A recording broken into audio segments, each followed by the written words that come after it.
Joining me now is Jessie Jane Duff. She's a senior fellow at the London Centre for Policy Research and a retired U.S. Marine Corps gunnery sergeant.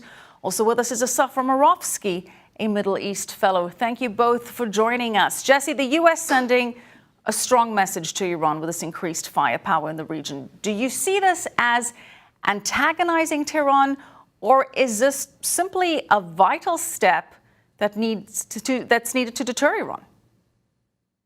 Yeah, I don't see this as antagonizing Tehran. Tehran is antagonizing the world, and they deliberately are doing everything they can to ensure that they didn't comply with the nuclear agreement. Then the sanctions were reimposed, and they said, well, hey, according to the agreement, if we don't have the sanctions, we don't have to comply. Tehran is bringing this upon themselves. This is their way of trying to look like a victim, so the rest of the world will stand up for their mercy. But the fact of the matter is the U.S. has to send these carriers, has to send these bombers to make a clear statement that we're not going to back off to your threats. We're going to ensure that Israel's protected, and we're going to ensure that our troops that are on the ground are not going to be attacked. As long as Tehran does not do anything, does not provoke anything, they should be fine.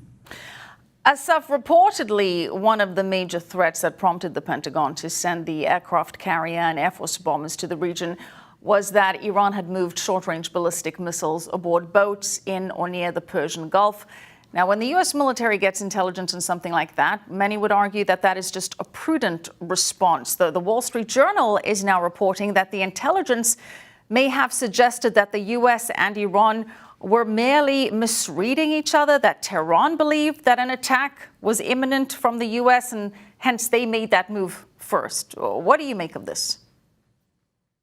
Well, I think I agree with my other fellow panelists here. I mean, I think Tehran is brought this on itself. I mean, I think that Tehran is trying to play a diplomatic game of chicken. But again, the moves that they've been making, all the intelligence that we have, not to mention the intelligence that the Israelis have put forth on the documentation, have all proven Iran to be not an honest broker in this area. They're looking to exacerbate the region at large. We've seen this with all the events that have been happening within Gaza, and not to mention on the other parts of Turkey and Syria. There's a lot of Iranian proxies in the region at large. And so now they're trying to bring in the United States into it.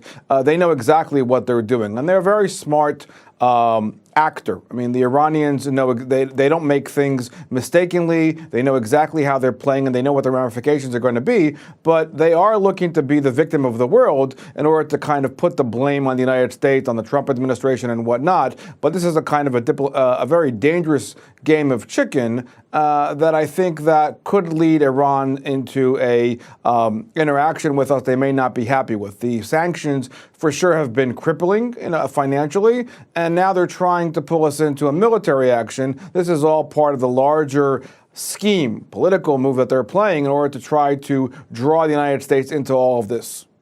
Jessie, do you agree, as Asaf is saying, that Iran's plan here is to raise the prospect of military confrontation and to have the Europeans scramble to the U.S. and say, hang on, let's put a deal back together before Iran and you are in some big regional conflict? I mean, do you think that's Iran's agenda? I think Iran is depending upon the European allies to pressure the United States because they're all profiting off of their exchanges with Iran. Each one of those European countries is making billions of dollars, and they're very happy to do such. So Iran is trying to stir to their emotion and recognize that, look, we're the victim here. The United States is bullying us, and they're cutting us off. And we had a good relationship, didn't we? And essentially, they're doing this. Let's never forget, the Iranians created the game chess. They're the mathematicians throughout the history of the world. These are smart mullahs. They know exactly how to manipulate. Look at what they did when they overthrew Iran. They were able to get them back into a Sharia compliant and the Iranian Revolutionary Guard to squander all the wealth. They know exactly what they're doing. Now they got Hamas involved. They got Hamas pointing weapons out in the Gulf states, and Hamas is denying that they're doing this participation. Give me a break. They lie. We know it. And we know that they're up to no good. Well, we also now have that added trivia point, Jessie, that it was the Iranians that invented chess. Didn't know that. Thank you. Asaf, Iran's foreign minister saying that there's no possibility of negotiations with the U.S. We know today that the president met with the president of the Swiss Confederation, and there's speculation that the Swiss may act as some kind of diplomatic intermediaries here. Do you see that as a potential diplomatic channel?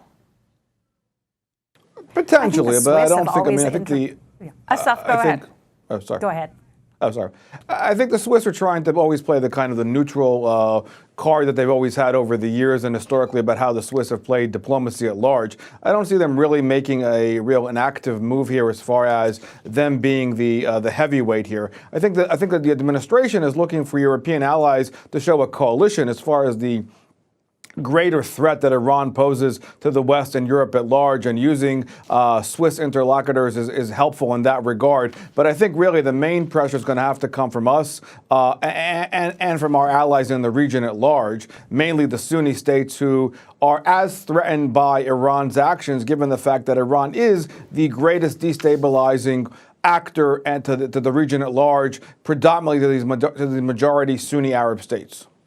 Yeah, so much so that Saudi Arabian newspaper calling for the U.S. to strike Iran in an editorial today. Jessie, what is the Trump administration's major goal here? What are they hoping to accomplish? Well, we know that we have the National Security Advisor, John Bolton, who is very strategic, and many people have come out that if Bolton wants a war with Iran. I think that is a false argument. I think Bolton always communicates with the president and gives him many options. And the president knows that Bolton is a hardliner. At the same time, that is what gives President Trump strength on the world stage. It presents him as somebody who is serious. At the same time, people know he doesn't want to get engaged in a war, but yet they know that his support network gives him the opportunity and the capability to strike if needed. So I think the U.S. right now is making a very clear statement. We sent in the aircraft carrier, we sent in the bombers, and we're ensuring that we're putting out there a very stable hand against Iran from taking any action against our allies or our troops. And I think Iran's going to have to back off and say, oh, it was just a misunderstanding. We're sorry, mea culpa. All right, Jessie, great stuff as always. Jessie Jane Duff, Asaf Morovsky. Appreciate it.